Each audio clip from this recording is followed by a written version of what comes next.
나른한 오후의 동반자 310 중계석 시작합니다. 진짜 오늘 나른합니다. 자, 시진핑 중국 국가주석이요. 지난 23일 금요일에 한국 전쟁을 제국주의 침략에 맞선 전쟁이다 하면서 항미 원조 다시 한번 공식화했죠. 이거는요, 역사 해석의 문제가 아니라 왜곡인 겁니다. 자, 일본의 역사 왜곡 시도에 해왔던 거 생각하면 당연히 주한 중국 대사 불러서 강력히 항의를 했어야죠. 하지만 우리 외교부요, 하루가 지난 토요일 밤에서야 짤막한 입장 내놓은 거 말고 별 조치도 없었습니다. 자, 자꾸 이렇게 물러터지게 하니까 국내에서 활동하는 중국인 이 아이돌들까지 항미 원조란 말을 입에 달고 사는 거 아닙니까? 자, 오늘 준비한 현장 소개해드리죠. 먼저 추미애 선 넘은 윤석열 민망하고 송구. 다음은 코로나에도 헬로윈 파티연 트럼프. 마지막 세종시는 지금 멧돼지와 전쟁 중. 이렇게 준비했습니다. 자, 우리 가족 여러분 모두 모이셨을 거라고 믿으면 셔셔셔 310 중에서 시작하죠.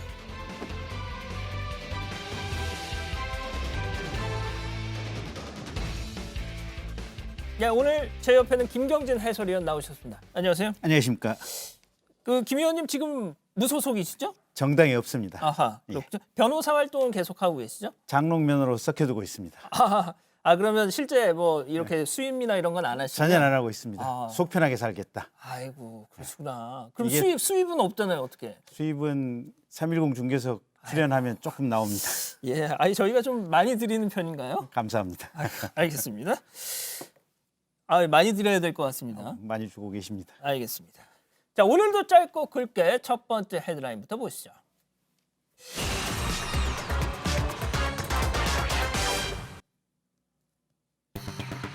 추미애 판결, 윤석열 선 넘었다. 네, 진짜. 오늘 지금도 진행 중인 걸로 아는데요. 추미애 법무장관 오전에 국감장에 나왔고 지금도 진행 중입니다. 종합국감을 치르고 있죠. 자, 지난 20일 대검 국감에 나왔던 윤석열 검찰총장의 발언들에 대한 입장 밝혔습니다. 여의도 국회로 가보시죠.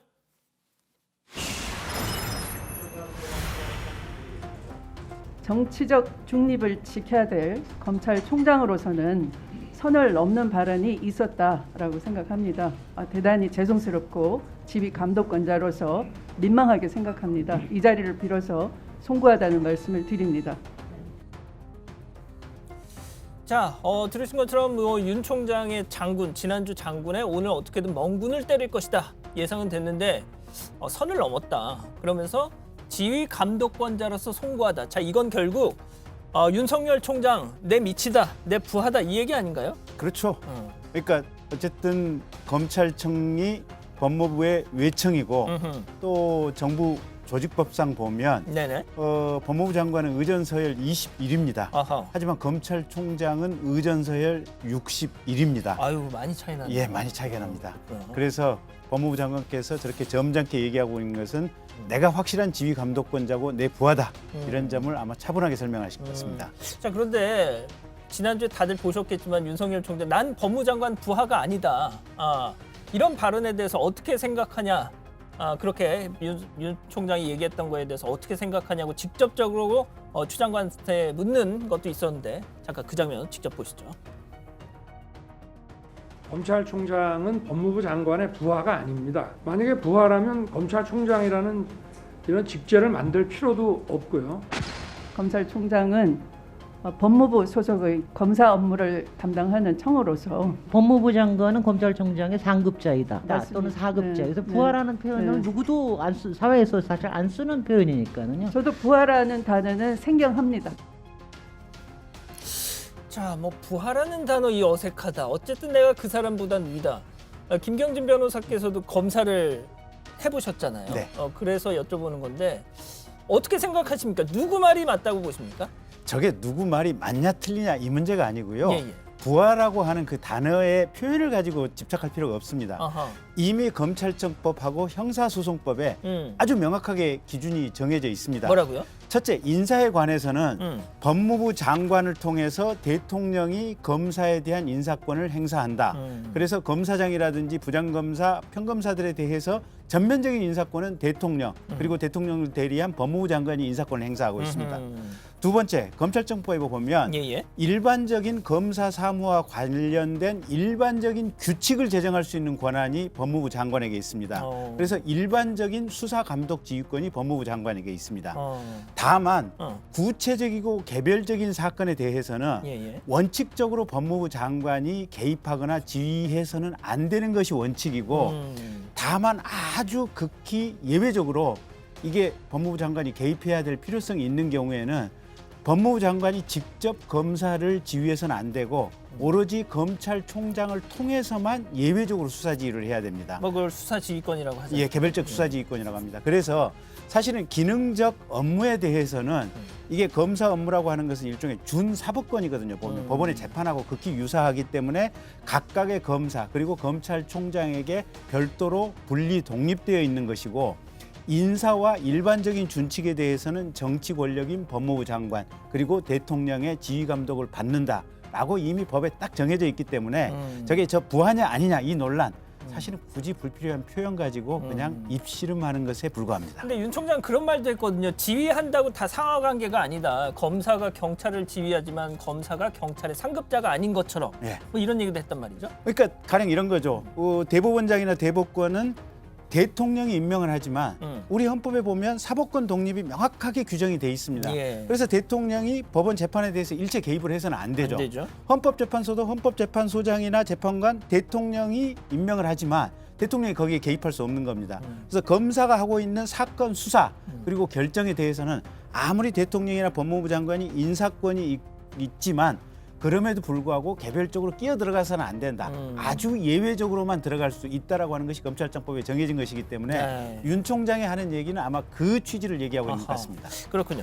자, 윤 총장이 또 그런 말도 했잖아요. 중상모략이다 이런 표현을 써가면서 반발했던 이 라임 사건의 수사지휘권 발동과 관련한 입장도 추 장관 내놨습니다. 계속해서 들어보시죠. 도대체 무슨 근거로 검찰총장도 이 부실 수사에 관련돼 있다라는 취지의 발표를 했는지 저는 도저히 이해할 수가 없고 중상모략이라는 단어는 제가 쓸 수 있는 가장 점잖은 단어라고 저는 생각합니다.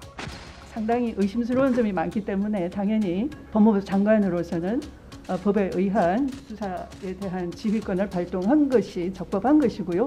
또 필요했던 것이고 또 긴박했던 것이고요. 감찰을 통해서 이런 의혹과 이런 의혹을 확인을 했고 그리고 그렇죠. 윤 총장이 관련이 돼 있다고 생각을 그렇죠. 했기 때문에 이것을 했다. 그렇습니다. 지금 이렇게 말씀하시는 거예요? 네, 네.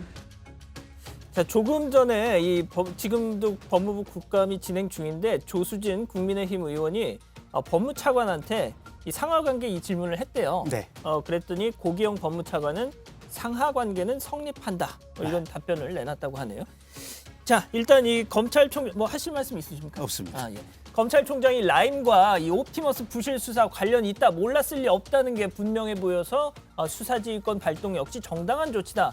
방금 추 장관 얘기는 뭐 그런 내용 같네요. 예, 그러니까 추 장관 얘기는 옥중에 있는 김봉현 씨가 얼마만큼 시달렸으면 그런 입장문을 써가지고 밖에 언론사까지 보냈겠느냐.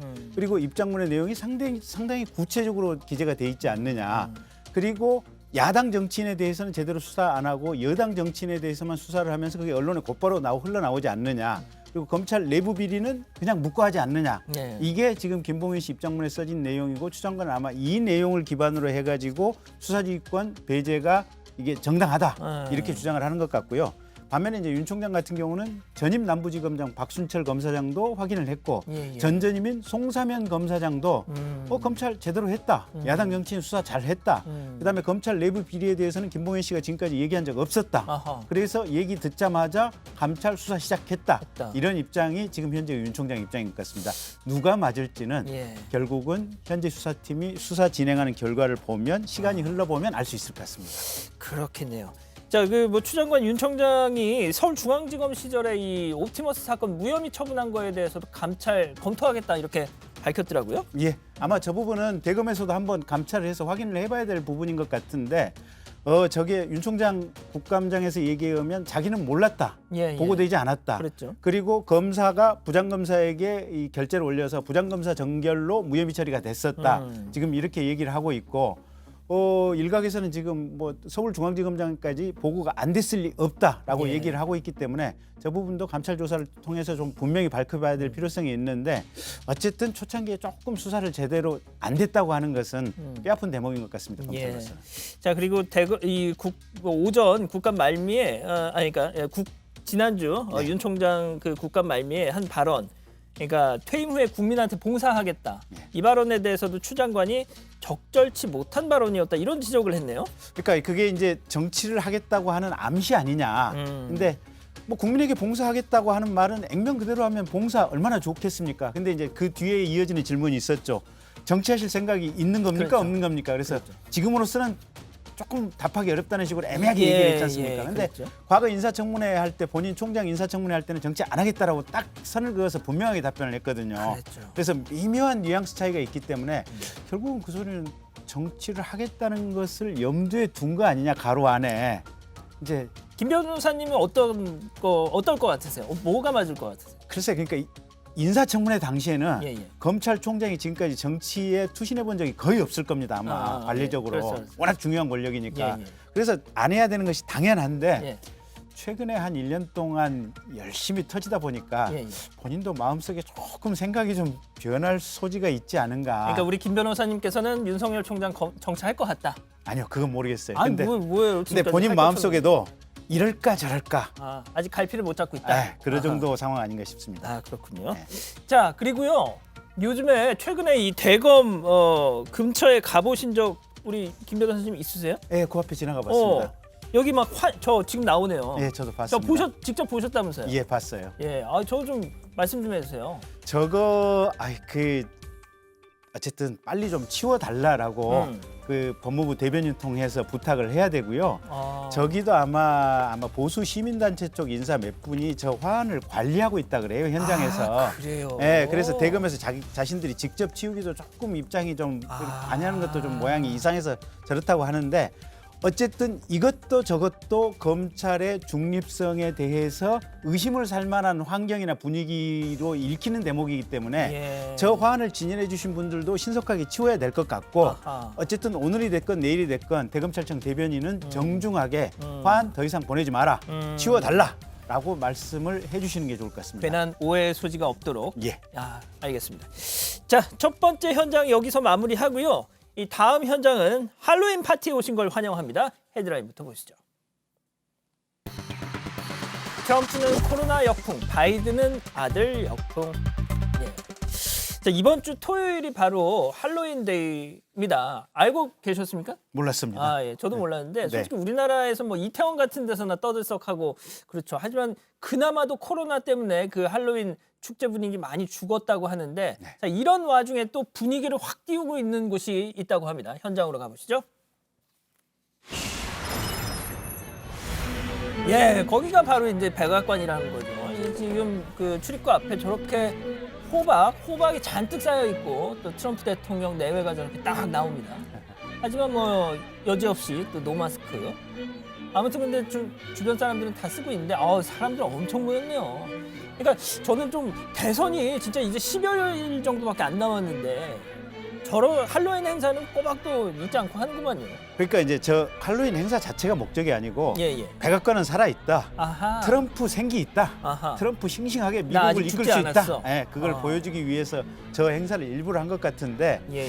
그래도 딴 때보다는 많이 조심을 한 것 같아요. 그러니까 현장에 참석하신 분들 다 마스크 쓰게 했고 백악관 직원들도 장갑 끼고 저 현장에 온 아이들에게 선물도 나눠주고 그랬대요? 예. 근데 딱 하나 예. 저 두 분 트럼프 대통령 또 우리 사모님 여전히 마스크 안 끼고 버티고 계십니다. 그러니까요. 자, 그런데 앞서 지금 막 공룡이 지나가고 있네요. 근데 아무튼 그 방역 수칙 이 위험한 시기에 저렇게 우리 다 알지만 저 두 사람은 이미 걸렸던 사람이잖아요. 어떤 사람들이죠. 예, 근데 지금 아이들 저렇게 만나는 거 예. 조금 그렇죠.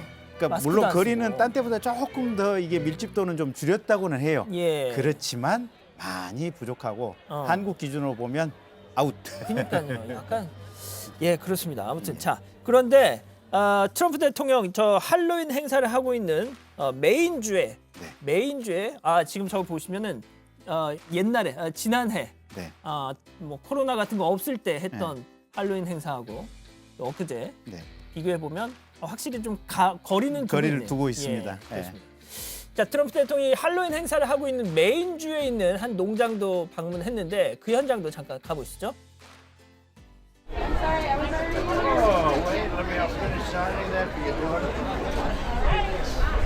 It'll be on eBay tonight.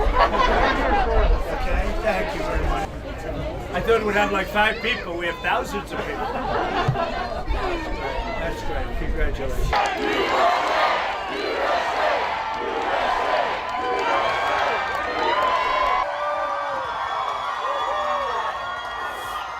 근데 진짜 너무 밀집해 있어요.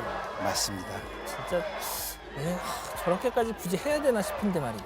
그러니까 이게 보면 국가가 지도자의 생각, 지도자의 행동, 그게 소소한 국민들의 행동 양식에 얼마만큼 큰 영향을 끼치는가. 그렇습니다. 그리고 그게 그 큰 결과 차이로 나타나는 겁니다. 그러니까 말이죠. 자, 백악관 이제 뭐 코로나 말끔 청정 지역이 됐느냐 생각하실 수 있는데 그게 아니죠. 자, 지금 펜스 미국 부통령 지금 나오는데요.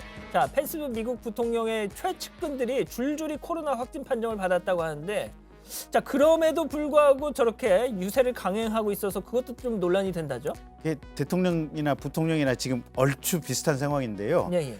본인의 비서실장, 음. 부통령의 비서실장, 그다음에 부통령의 정치 고문, 음. 그다음에 일정을 챙기고 옆에서 지근거리에서 수행을 하는 수행원, 어허. 이렇게 최소 5명 이상이 지금 펜스 부통령의 측근들이 코로나에 감염이 됐는데 어쨌든 본인이나 또 부통령 사모님은 지금 음성 반응이 나왔다 그래요. 예, 예. 그래서 선거를 감행하겠다. 아유, 그래도 그 자가격리 기간은 그렇죠. 우리나라 같은 경우 2주 동안 이게 딱 얄짤없이 자가격리해서 예, 예. 집에서 그냥 이렇게 인터넷으로 선거운동을 해야 맞을 건데 그렇죠. 오프라인 선거운동을 계속 하시겠다. 어느 기자가 물어봤던 말이 그래도 되느냐 그랬더니 예. 우리는 필수 근무 공무원이다. 그렇기 때문에 선거운동이 가능하다. 이렇게 어허. 답변을 했다는 거예요. 그 무슨 논리죠? 근데 이제 미국 법에 보면 예, 예. 코로나가 있다고 하더라도 경찰이라든지 소방이라든지 긴급 의료의 역할을 하고 있는 공직자들은 필수 근무 대상으로 지정이 돼서 이게 근무를 하도록 돼 있는데 나는 정치인이고 그래서 필수 근무가 가능한 부통령이다. 어허. 이렇게 주장을 하고 있는 모양이에요. 예. 그러니까 미국 언론도 글쎄요 하고 고개만 예. 갸우뚱하고 있다. 그렇군요. 네. 자, 그런데 이 유세 현장에서 좀 신기한 장면이 있었습니다. 자, 그거 잘 보여주시죠. 자, 근데 저렇게 막 뛰어가요. 네. 뭐 비행기 시간 맞출 필요 없잖아요. 전용기인데. 네. 왜 저렇게 뛰어가죠? 살아있네. 건강하네. 나 죽지 않았다. 죽지 않았다. 아. 나 부통령 할 만한 체력 충분히 있다. 아, 트럼프 대통령 딱 3일 만에 병원에서 나오시지 않았습니까? 심지어는 이게 슈퍼맨 복장하고 나오려다가 예. 측근들이 그것까지는 하고 예, 제재를 해서 안 맞습니다. 하셨다 그러는데 어쨌든 그거 재판인 것 같습니다. 자, 이런 가운데 트럼프 대통령 가족들도 비난을 받고 있습니다. 자, 여기는 뉴욕 타임스퀘어 광장인데 이 지금 보신 저 광고판, 네. 예, 이방카 트럼프 부부가 사진이 저렇게 딱 있는데, 자, 왜 이방카 부부의 모습이 타임스퀘어 전광판에 저렇게 있느냐 설명 좀 해주시죠. 저게 이제 유료 광고라고 합니다. 그러니까 공화당 내에 반 트럼프 성향의 정치 모임인 링컨 프로젝트 팀이라고 하는 데서 네. 저 광고판을 이제 유료로 산 거죠. 아. 사서 이제 광고를 하는데 저기 보면 위에 뉴요커스하고 33,404명, 그다음에 아메리칸스 223,381명. 예. 저 숫자가 뉴욕인들 중에서 코로나로 사망한 숫자 33,000명. 전 미국에서 22만 아이고야. 명이 사망을 했는데 결국 트럼프 대통령의 딸인 이방카와 그 남편이 이렇게 코로나 문제에 대해서 무관심하고 그냥 태연하게 하고 있다. 아. 그런 점을 비꼬기 위해서 저 정치 광고를 했다고 합니다. 짝 사망자 숫자 옆에서 활짝 웃고 있는 이방카의 모습. 예, 그리고 그 옆에는 이제 이방카 남편이죠. 예. 트럼프 대통령 사위인데 뉴요커들은 고통을 받겠지만 그건 내 문제가 아니고 그들의 문제다. 하하. 근데 이제 다른 데서 발언한 그들의 문제다라고 하는 것을 그대로 가져다가 여기다 썼기 때문에 보기에 따라서는 약간 좀 악의적으로 인용한 예, 것이 아니냐. 설마 저렇게까지 얘기했겠습니까? 그렇습니다. 예. 예. 근데 어쨌든 공화당 쪽에서 대단히 강하게 네거티브 선거 운동을 하고 있는 모양입니다. 예. 자, 그나저나 일단 바이든 민주당 후보는요. 코로나를 가지고 계속 트럼프 대통령 공격하고 있습니다. 보시죠.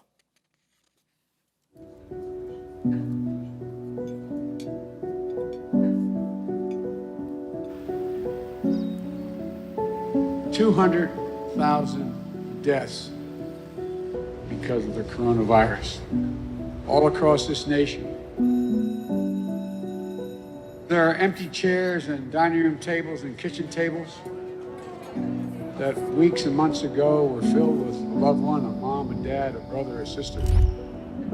200,000 moms, dads, sons, daughters, grandparents. 근데 이제 Uncles, 목소리만 aunts, friends, 나오고 coworkers. 얼굴은 안 나오네요. 바이든은. 예, 저게 그러니까 이제 우리 미국이 이만큼 공허해져 가고 있고 우리 미국이 진짜. 예, 저거 보면 섬뜩하지 않습니까? 그러니까요. 그러니까 트럼프 대통령의 재위 기간 중에 이 방역에 대한 어떤 잘못된 실책으로 인해서 우리 미국이 이만큼 나라가 문제가 생겨서 절단났다? 예, 네. 그런 점을 보여주고 있는 것 같습니다. 그렇군요. 자, 이것만 하고 정리하겠습니다. 바이든 후보라고 지금 뭐 상황이 마냥 좋은 건 아닙니다. 자, 바이든 후보의 차남으로 추정되는 사람의 사생활이 담긴 영상이 유출됐는데 잠깐만 보여주시죠. 네, 저 사람이거든요. 헌터 바이든인데 뭔가 상태가 좀 안 좋아 보이죠. 그러니까 그 하얀 가루, 밀가루, 지금 마약하는 거 아닌가 지금 그렇게 생각이 되는데요. 그러면서 지금 성관계하고 있는 모습으로 추정되는 영상을 일부 언론 매체에서 지금 공개를 했습니다. 그렇기 때문에 저 영상으로 인해서 바이든 후보의 표가 얼마만큼 떨어질 것인가, 예. 요게 우리가 봐야 될 관심사 중에 하나입니다. 막판 또 악재네요. 그쪽 입장에서는. 그렇습니다. 예. 자, 알겠습니다. 두 번째 현장 여기서 이렇게 마무리하고요. 다음 현장. 동네 사람들 멧돼지가 나타났다는데 헤드라인 보시죠. 네, 길가에서 우르르 멧돼지 또 출몰. 네. 김경진 변호사 출연 이후 처음으로 동물 얘기를 저희가 한번 준비해왔습니다. 자, 이거 실화입니다. 세종시 도심에 멧돼지가 나타났다고 하는데 현장으로 바로 가보시죠. 자, 지난 주말 찍힌 상가 지역인데, 자, 저기 막 멧돼지 강아지처럼 막 뛰어오죠. 여긴 도로입니다. 저기가 왕복 8차선 도로인데 그나마 지금 차가 없었으니 망정이지. 아유, 진짜 사람도 다치고 멧돼지도 다치고 말이죠. 저 멧돼지가 예. 성체도 아니고 애기 멧돼지랍니다. 제가 아기예요. 네, 아기 멧돼지인데 그래도 체중이 40kg 되는데 아유. 저 정도 되는 멧돼지가 한 4마리가 지금 이 세종시를 활보하고 다녔다고 그러고요. 그날 저녁에 신고가 한 30여 통 전화 신고가 지금 됐다 그러는데 세상에. 최종적으로 한 마리는 사살이 되고 됐군요. 한 마리는 잡혔고 예. 두 마리는 결국은 탈출해서 산으로 돌아갔다고 하는데 저게 세종 도심에서 얼마나 놀랬겠습니까? 그러니까요. 네. 그리고 음. 차하고 부딪힐 경우에는 차 운전자들이 네. 까딱하면 이게 핸들을 함부로 틀다 보면 사고 진짜. 위험성들이 높거든요. 그게 보면. 진짜 문제죠. 네. 예? 그리고 이제 저도 고향에 이제 시골 부모님도 계시는데 예. 시골에 고구마, 깨, 콩 그냥 다 털어 먹습니다. 아이고 이런 참. 복숭아, 그 수박, 네. 참외. 아. 그래서 시골에 그럼 우리 김 변호사님도 피해자시네. 멧돼지. 저희 어머님과 동생이 피해자입니다. 그러시구나. 예. 아유. 그래서 참. 시골에 있는 농민들 입장에서는 네. 제발 1년 365일 멧돼지 좀 잡을 수 있도록 해달라라는 것이 소원인데 정부에서 지금 그 유해 조수에 대해서 수렵을 어떻게 하냐면요. 네네네. 도를 번갈아 가면서 이렇게 합니다.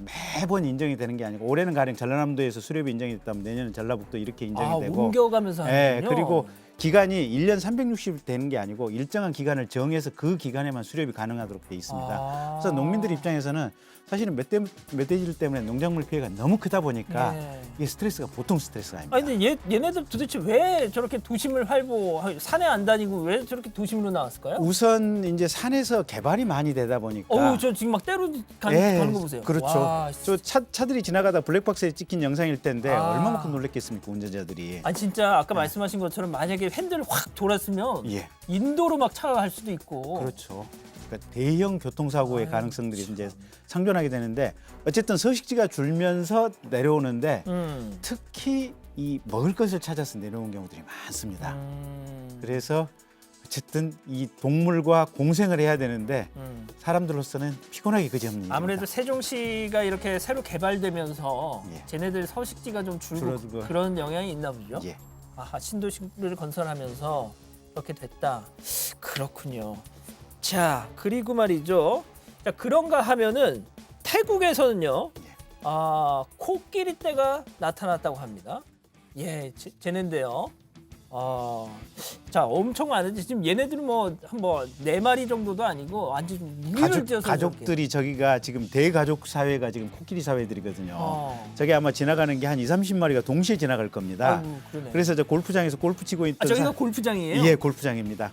사람들은 그냥 조용히 지나가라라고 꼼짝 않고 서 있습니다. 잔디 다 망가지겠다. 예. 근데 과거 농경 사회 그러니까 옛날 원시 사회부터 인간의 가장 이렇게 상당히 강렬한 경쟁자가 코끼리들이었습니다. 왜요?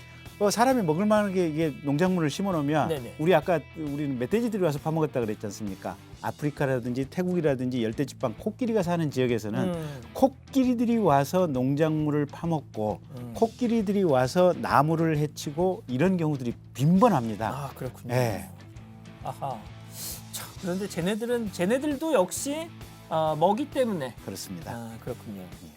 자, 한편 미국의 한 은행을 습격한 대담한 터리범. 자, 캘리포니아주인데요. 체이스 은행입니다. 지점인데, 자, 은행 안으로 들어가 보시면요. 자, 딱 봐도 뭔가 막 널브러져 있고 막 깨져 있고 지금 막 다 엎어져 있고 저렇죠. 예. 자, 이거 뭐 제대로 그냥 은행 털이 한 것 같은데. 네. 자, 그런데 약간 초보 터리범의 수법 아니냐. 네. 예. 이게 현상을 보면 뭔가 제대로 털어야 될 때를 안 털고 모니터하고 모니터 넘어뜨리고 서류들을 흩어놓고 굉장히 이게 참 뭔가 이 순진한 그러니까요. 터리범 모습 아닌가. 예. 결국은 현장의 ATM기에서 예, 예. 현금을 찾으러 왔던 고객 한 분이 고개를 옆으로 싹 훑어보니까 예. 라쿤이라고 하는 동물이 라쿤? 예. 쟤네. 예. 쟤네군요. 그렇습니다. 그래서 처음에 쟤들을 보고 인형이다, 정밀한 인형이다라고 생각을 했는데 참 인형. 제대로 만들었다라고. 아니, 하긴 뭐 쟤네들 저런 것들이 막 은행에서 살아서 다닐 거라고 누가 생각을 하겠습니까? 그렇습니다. 예. 그래서 다시 한번 봤더니 살아 움직여서 벌써 도망을 갔답니다. 그래서 어. 어디로 들어왔는가 하고 경찰이 확인을 해봤더니 예. 나무를 타고 지붕으로 올라가서 지붕에서 환기통을 타고 침투를 해서 그래서 저 안에서 돈을 찾는 게 아니고 네. 쟤들도 먹을 것을 찾아서 그냥 다 먹이와 관련돼 있군요. 그렇습니다. 예. 일단 뭐 직원들 퇴근한 시간이었는지 뭐 그냥 일단 마지막 찾은 것은 아몬드 과자 한 봉지랍니다. 아이고 이런 참, 저거 먹으려고 저렇게 은행 안을 초토화 시켜놨군요. 네. 예. 그냥 줬을 텐데 달라고 하면. 그렇죠. 예. 알겠습니다. 자, 이번에는요 출근길 차량을 습격한 강아지 한 마리를 좀 보여드릴게요. 얘입니다. 지금 뭐 저 무슨 버스를 막 지금 뭐 강아지가 확 이러면서 쫓아가고 있죠. 지금 저렇게 종종 걸음으로 따라가는데 자 잠시 후에 올라탑니다. 올라탔네요. 예. 요금 안 늦겠죠, 당연히. 그렇죠. 근데 얘가 사연이 있다면서요? 저 사연은 저도 못 들었습니다. 못 네? 들었는데 의외로 그렇게 제가- 말씀하시면 어떡해요? 예, 제가 토요일 날 네, 예. 자전거를 타고 양평을 갔는데 강아지 키우세요? 저는 안 키웁니다. 예. 안 키우는데 양평에서 야생 개를 한 마리 봤습니다. 걔도 막 저렇게 버스에 올라타요? 그러니까 걔도 뭔가 먹을 것을 찾아서 다니더라고요 보니까. 그럼 네. 저 강아지도 좀 먹을 것 때문에 저렇게 탄 뭐 건가요? 그럴 것 같습니다. 이게 확실한 건 아니시죠? 확실하지 않습니다. 예. 네.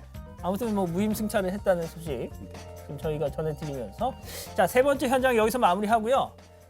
지금 시각이 조금 일찍 끝났네요. 저희가 오후 3시 39분을 지나고 있습니다. 자, 실시간 순위 중계석 돌려보죠. 예, 오후 3시 10분 기준 10위까지 N포털 전체 기준 실검 순위. 예, 잘 아시다시피 뭐 이건희 삼성그룹 회장 별세 관련 이 검색어가 많이 뜨고 있습니다. 자, 오늘 입관식이 이 회장에 대한 입관식이 있었는데 원불교식으로 진행이 됐다고요? 예, 이건희 회장님이 독실한 원불교 신자고 그래서 원불교식으로 이게 이제 입관식이 이제 진행이 됐고요. 예. 법호는 지금 중산이라고 합니다. 그래서 그 중앙대학 앞인 흑석동에 가면 원불교 소태산 기념관이 있는데 맞습니다. 원불교 자체적으로 지금 대각전에 빈소를 마련한다고 하고요. 그 삼성병원과 별도로 또 교단장으로 이 기념 행사를 치르기로 했다고 합니다. 아, 그렇군요. 예.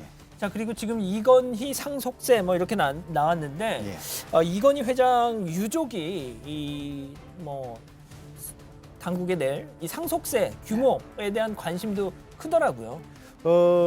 지금 최소 파악된 주식과 관련된 이건희 회장의 상속 재산이 18조 정도가 된다 그러고요. 예. 주식 같은 경우는 기본적으로 지금 이 50%인데 예. 대주주 가족 같은 경우는 할증이 돼서 60%까지 지금 상속세로 납부를 해야 됩니다. 아, 네. 그래서 18점에 약 10조 정도를 상속세로 납부를 해야 되는데 예. 사실은 10조의 상속세를 마련한다고 하는 것이 이게 보통 일이 아니거든요. 쉽지 않죠. 예, 그래서 몇 년 전에 그 LG 같은 경우도 사실은 6년 분납을 하고 있거든요. 아, 매년 네. 1.8% 정도 이자를 붙여서. 아하. 그래서 지금 이건희 회장 유족들도 어떻게 할 것인지 이제 저희가 지켜보긴 해야 되겠지만 일단 분납할 가능성도 있고 또 경우에 따라서는 주식을 현물로 납부를 해도 됩니다. 아. 그러면 국가가 삼성과 관련된 주식을 국가가 일종의 보유를 하게 되는 거죠.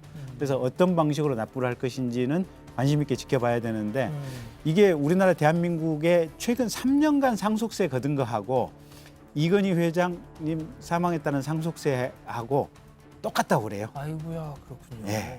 아, 근데 말씀하신 것처럼 이게 다 주식이다 보니까 네. 이게 삼성그룹 지배 구조에도 또 영향을 줄 수 있다, 이런 또 얘기가 나오지 않습니까? 그렇죠. 그러니까 예. 여러 가지 이제 순환 출자 문제를 해소해야 되기도 하고 거기에 덧붙여서 삼성생명보험 같은 경우는 또 네. 일정 주식을 이렇게 줄이도록 법이 개정을 해놨거든요. 알겠습니다. 예. 자, 오늘은 여기까지입니다. 김경진 변호사님 오늘 고생하셨고요. 저희는 내일 다시 찾아오겠습니다. 안녕히 계십시오.